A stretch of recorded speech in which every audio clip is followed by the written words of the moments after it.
Hope you're well. Thank you very much for joining today's ISMM webinar. I'm Dave Millichap, ISMM Corporate Account Director, and you're all very welcome.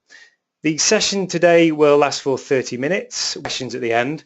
So do see the chat box function on your screens, pose any questions, and I can ask our presenter, Heather Townsend, towards the end. Without further ado, I would like to end. Heather is an award-winning and best-selling author of the FT Guide to Business Networking and the Go-To Expert. She specialises in helping her clients do the really difficult bit of business clients. Over the last 12 months, she's helped her clients add over one client portfolio, and I know she's going to deliver a fantastic session for us today. Heather will be talking to you. I'd like to hand over to Heather. Heather, over to you. The most powerful business development tool available to you that's in many of your minds as you sit and listen to here today.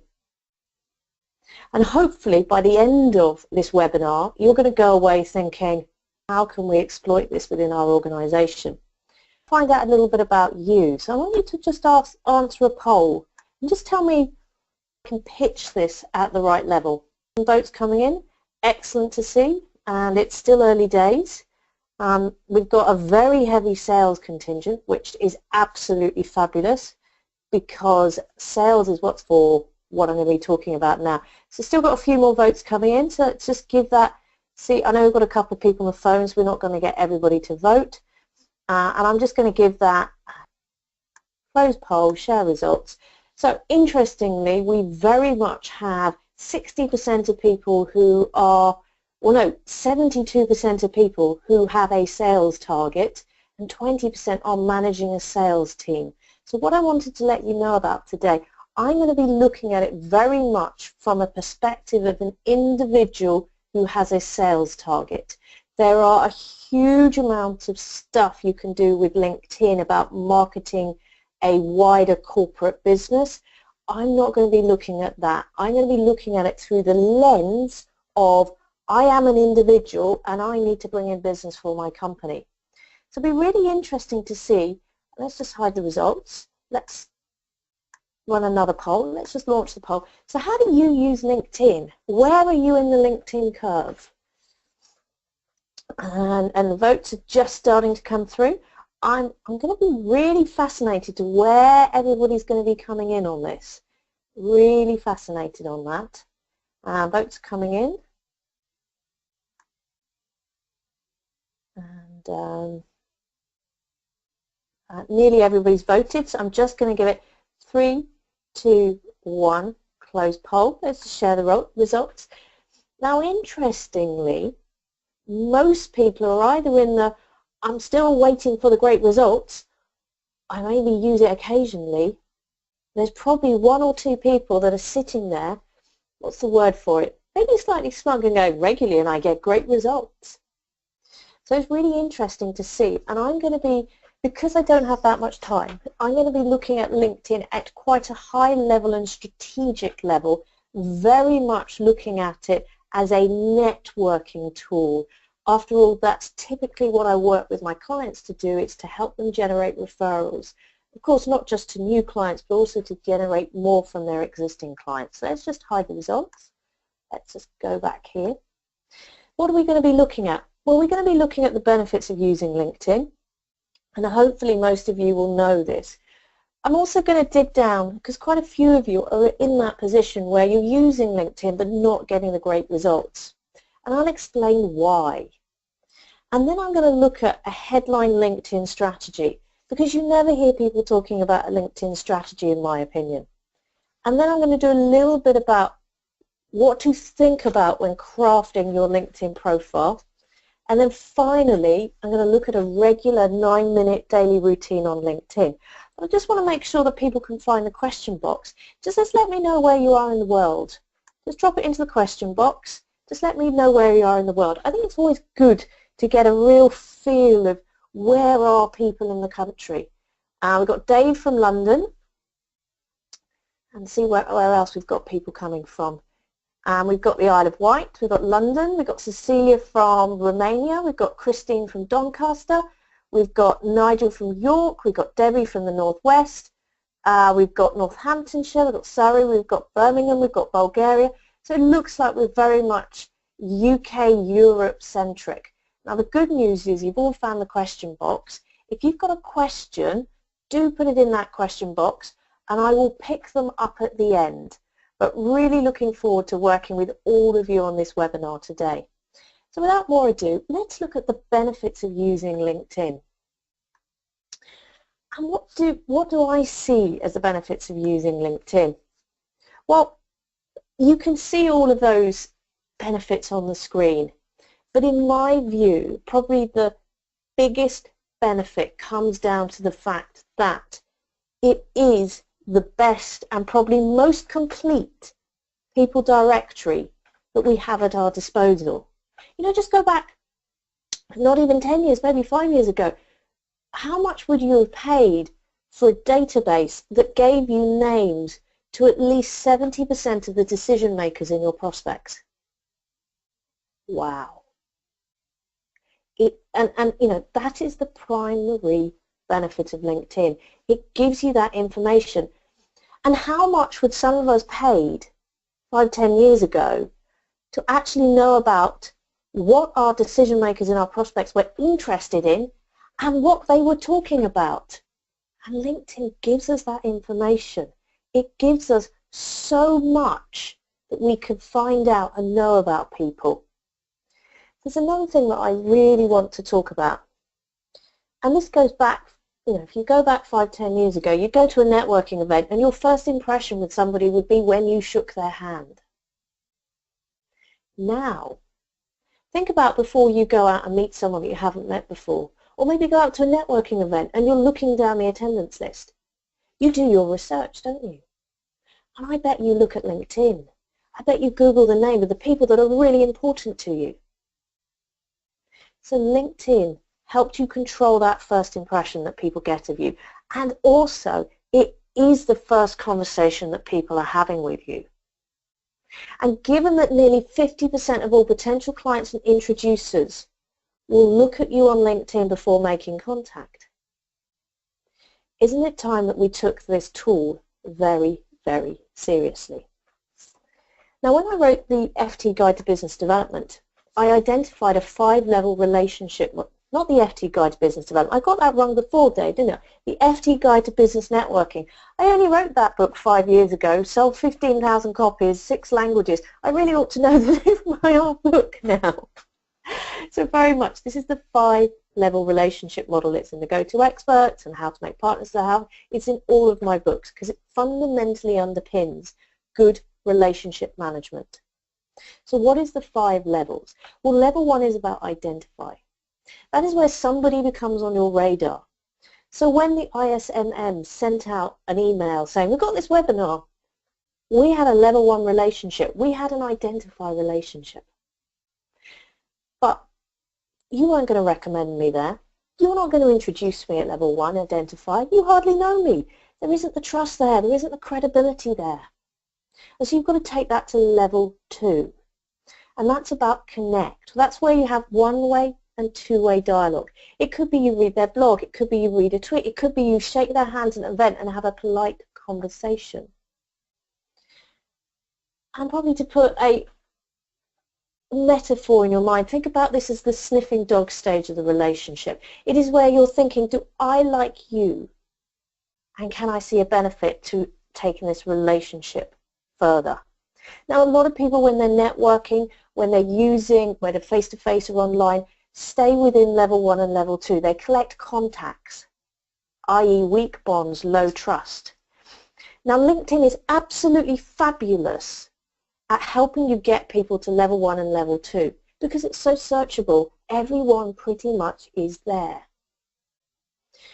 But, and now we're at level 2, all of us here, because we've been working, we've been having a dialogue. Okay, it's one way pretty much at the moment, but we're at level 2. I bet if I went to any one of you and said, look, I've delivered you a great webinar, will you recommend me? It's too early, isn't it? It's all a bit awkward, isn't it? It's that thing called premature solicitation that Ivan Meisner talks about, founder of BNI. It's too soon. We've not established the credibility. The trust isn't there. And that means you've got to take the relationship offline to take it to level 3. This is where you sit down and have a one-to-one conversation. Now it could be on the phone, it could be on Skype, it could be on FaceTime. It might have to a pinch be a live chat. And this is where the trust really deepens. Now you can't do this on LinkedIn, but you sure can use LinkedIn at level 2 to ask people for a phone call. So what happens? Well, let's presume that actually you have a good conversation, you like them, you start to do your next steps. Well, you'll gravitate towards level 4, collaborate. This is where you find yourself working together. Now maybe it's just you're a sounding board. Maybe you actually are a client or a supplier of each other. Maybe you recommend each other. But the litmus test is that you can ring them up without a pre-agreed agenda and they will take your call. Level 5 is about your inner circle, where the relationship has got so strong it's moved outside of its original sphere. Maybe they were a client or a customer of yours and now they're a good friend. Maybe they're an introducer or referral source and now they're a good friend. Or maybe you talk to your clients because you work with them and sell them in, let's say you sell them widgets, but they start to ask you more stuff about running their operation, i.e. the relationship has started to move outside of its original scope. That's a level 5 relationship. And LinkedIn is brilliant for keeping quick visibility at level 4 and level 5 with the people that really matter to you. So why don't we get the results we want using LinkedIn? Because most of you are not getting the results you want using LinkedIn. So why is that? And the first one I see is there's no plan. You know, sit there and be honest. How many of you's first interaction with LinkedIn was, well, I've just got to get in and start doing stuff? That means you don't have a plan.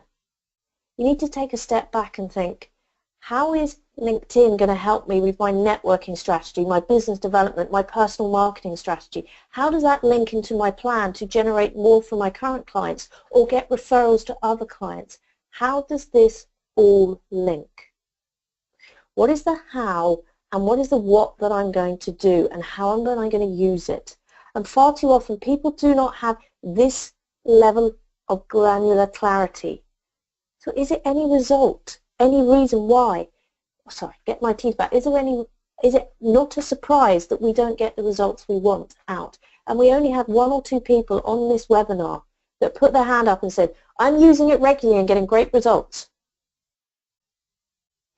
And I would expect, even if you're using it occasionally, I would expect if you're getting great results, you would be using it regularly. So the first step is to take a step back and go, let's put in a level of plan and strategy, and I will take you through a bit later what needs to be in that plan and that strategy. Next thing I see is a mindset issue. And given that nearly all of this call is about you've got a business development target, you are there to win sales, the temptation is to go in quickly and go in hard because you want to win those sales. And LinkedIn, if you do that, isn't going to be as effective. One of the mindsets you've got to think about this is a networking tool, therefore build the relationships and let the sales come second. How many of you have been pitched immediately after you connect with someone? And that doesn't feel great, does it? Now, of course, you'll tell me that sales is a numbers game. I completely agree with you. And, you know, you send a certain amount of emails and some of them will land. And you will start the result as a result of that. But I'm talking about using LinkedIn as a free system that everyone should be able to do. And the key is to think about use it to build relationships and the sales will come later. I see another sort of mindset which is, well, I'll get my profile right and then won't do anything. Well, that's just the same as going, well, I'm going to go and shake a couple of hands at an event and then the work will come to me.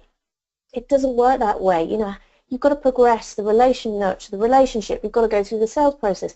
The same is on LinkedIn. You need to actually use it. And a good way to think about LinkedIn is it's the same rules when you're face-to-face networking as when you're on LinkedIn.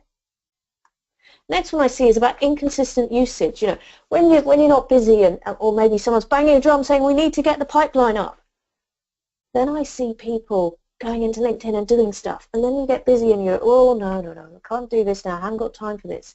The best results from LinkedIn come from being consistent. It's like any good sales tool. Little and often works so much better than big magnanimous gestures that don't go anywhere. So what should be in your LinkedIn strategy? We've talked a lot about this now. And then there's only two key parts of your LinkedIn strategy.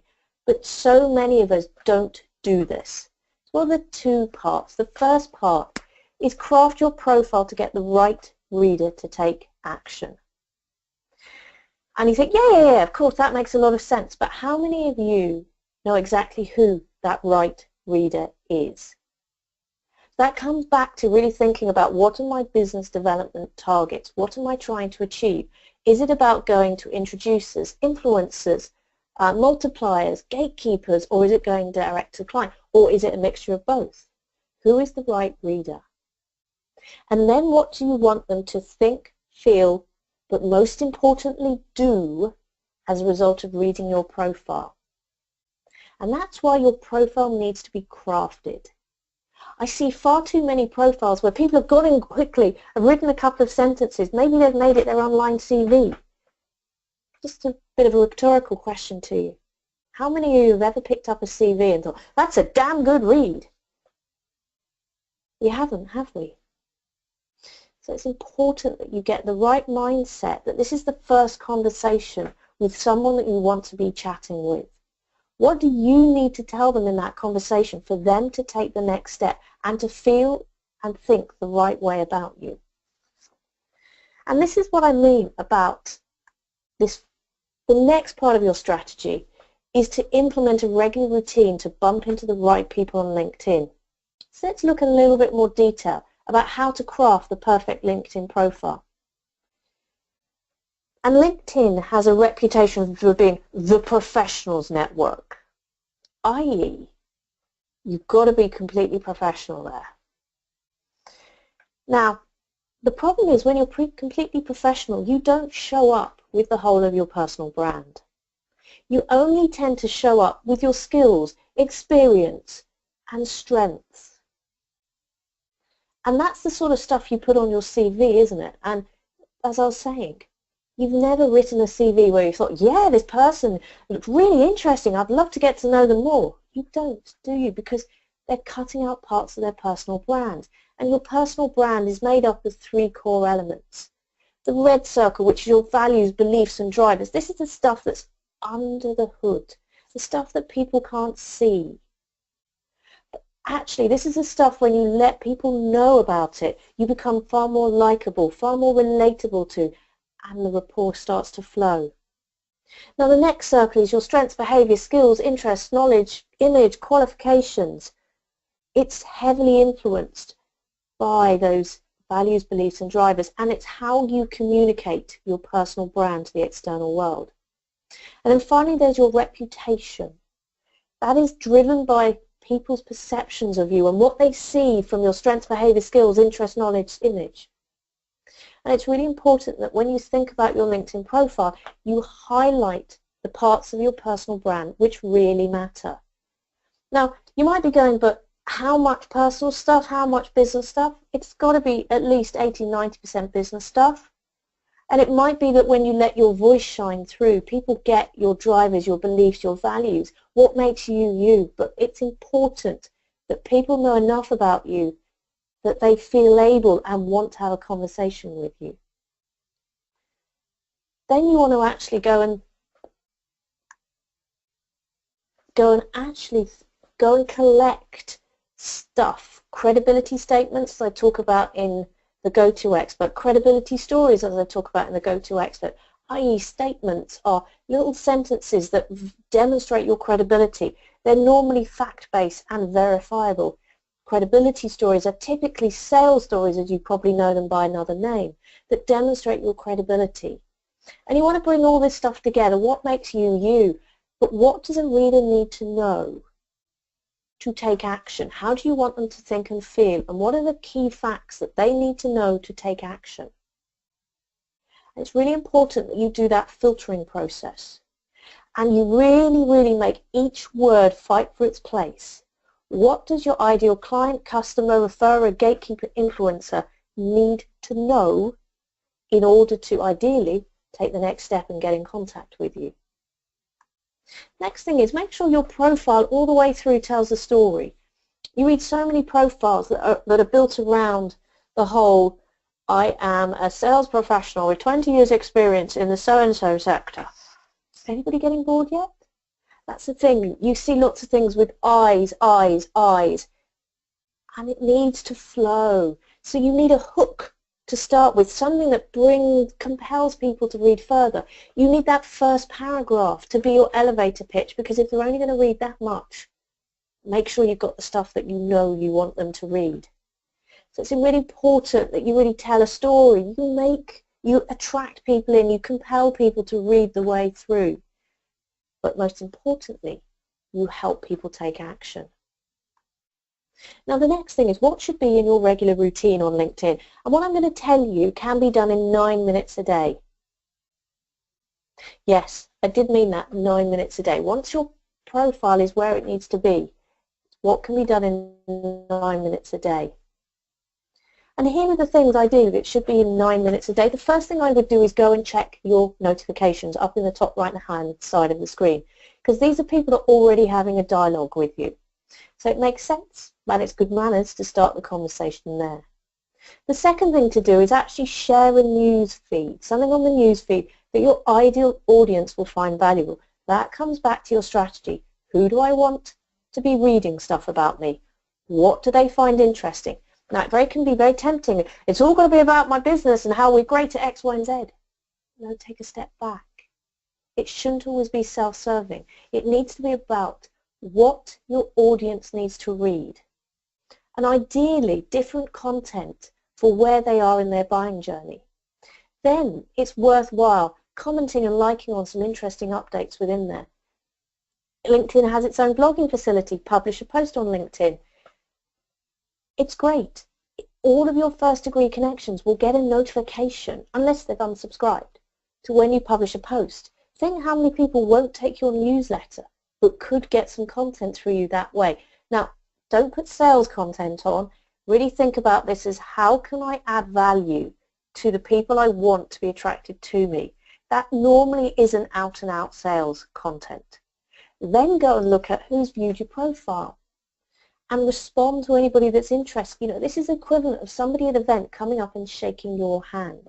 This is somebody that, okay, let's be honest, 80-90% of the time they'll be nosy. But what about that 10-20% of the time?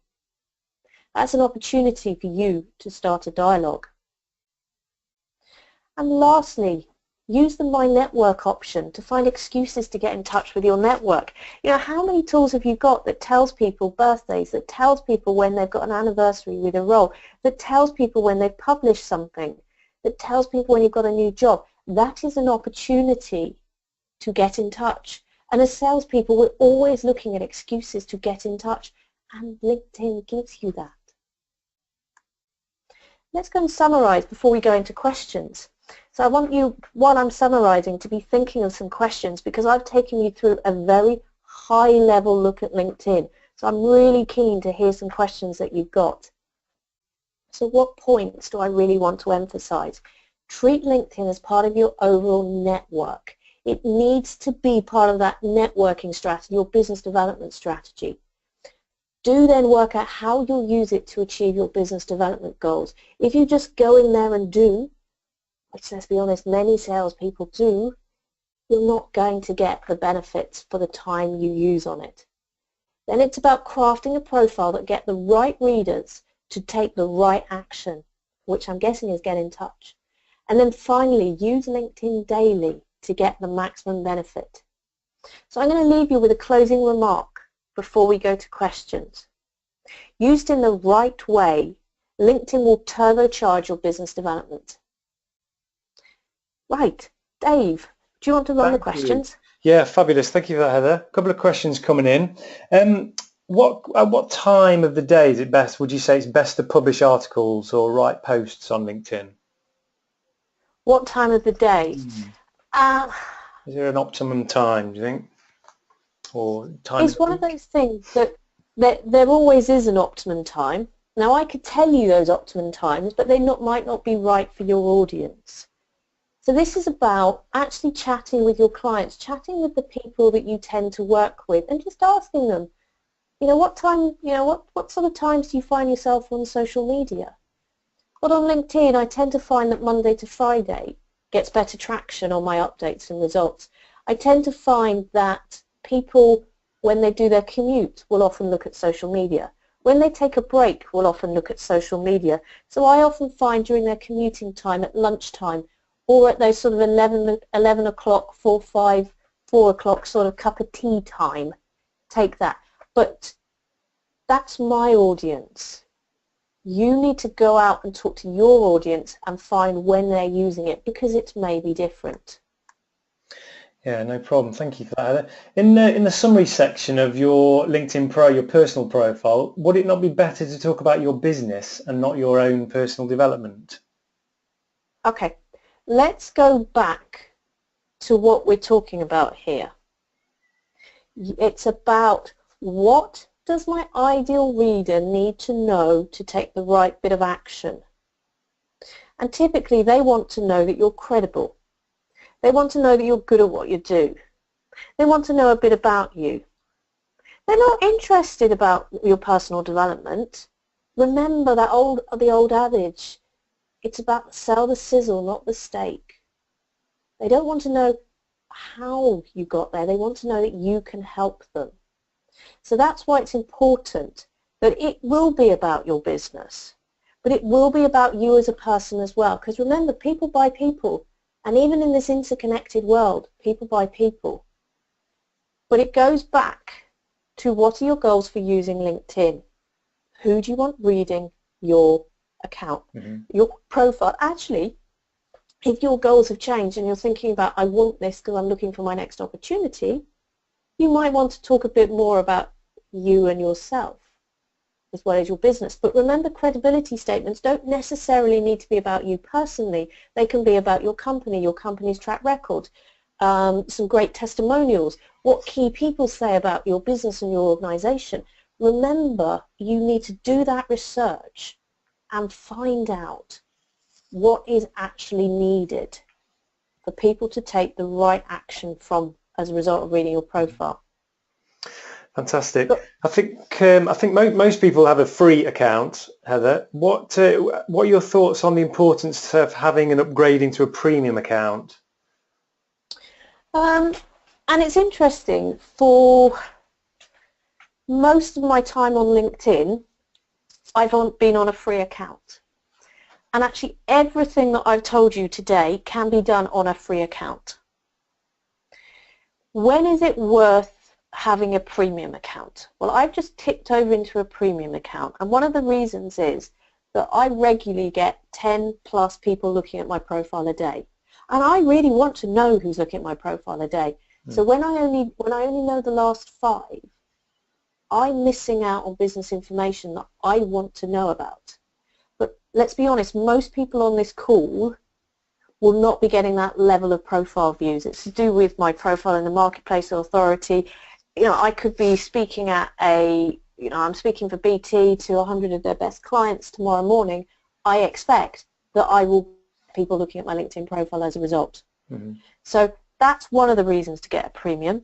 The second reason to get a premium account is when you are about to do a lot of detailed marketing research, prospect research, and it's not appropriate for people to know that you're wading all over their profile. And that's in terms of, sorry, I'm getting my messages mixed up. So when you need to do a lot of prospect research, it's worth getting the premium account because the filters on the search function are so much better. Yeah, next question. Fantastic. Very quickly, I'm just conscious of time. What do you think are the biggest mistakes you see people making on LinkedIn, Heather? Yeah, I'm just going to answer a quick question by Dave. Yeah. And there's a couple by Christine, and then I'll come back and answer that one. How do you stop the torrent of messages and requests from recruitment agents? there is something called information for people wanting to contact me, and the way to do that is say, this is what I'm interested in. And let's be honest, not all recruiters and headhunters will actually sort of respect that, but it will cut off some of them. My suggestion is, whilst it's infuriating when you don't want recruiters and headhunters talking to you, actually when you do want them talking to you, you really do. So my recommendation is, with recruiters and headhunters, pick out the best ones, maintain a respectful dialogue with them, keep them at arm's length, and the good ones will respect that. Mm-hmm. The other ones, just block them, don't connect with them, and do that. So the message from Christine: when I was in recruitment, LinkedIn was a great tool. However, the paint industry is a lot different. Could you give me any advice? Christine, think of what you need to do as a networking strategy. Who are my customers? Who are the people that can introduce me to my customers? How do I get in front of them? What would they need to know to introduce me to get in front of them? What would my customers or future customers need to know to get in contact with me? Then use LinkedIn to search for good introducers, for potential prospects. Then make sure that when you're using LinkedIn, you're putting lots of information on it that's really, really valuable to those type of people. People will get in touch with you as a result. The next thing is, actually look down the list and use LinkedIn to see, right, are those people I really want to get to talk to? Who are my mutual connections? And then get your mutual connections. Ask them, how well do you know so-and-so? Would you be happy to introduce me? And LinkedIn will work really, really well there. So that last question, what were the 3 biggest mistakes that I often see? And it's really to reinforce. I see people using it with hope rather than strategy. I see people not attending to their first impression on LinkedIn the same way that they would attend their first impression when they are meeting somebody face to face, or maybe putting in a CV or writing their bio on the website. How many times have you looked at a LinkedIn profile and thought, I don't want to read a CV, I can't get to find out who you are, and you would never put this level of poor quality English on a CV, so why are you putting it on your LinkedIn profile? And then the last thing I see is people don't use it enough. They either think either or, LinkedIn or face-to-face, and actually the power of network, the power of LinkedIn is it is an and tool.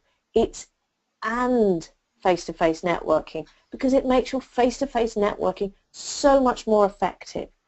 And I'm going to repeat that statement that I said at the end. Used in the right way, LinkedIn will turbocharge your business development. Fabulous, thanks Heather. A couple of people are asking if we can send around your slides. Is that possible after the presentation? Yep, you've got a PDF of it, absolutely. Excellent. I'll make sure that everyone gets a copy of that. I'm conscious of time, so I'd just like to extend our thanks, Heather. Thank you very much for that. Very insightful and a lot of important and useful tips that people, I'm sure, will take away and start working on straight away, including myself. The recording of the webinar will be placed on our members area on the main ISMM website. I'll get that post on there tomorrow afternoon, so do have a look at that and share around with your contacts. I'd like to thank you all for your attendance and your attention this morning, and have a great afternoon, and we hope to see you all very soon. Thank you very much.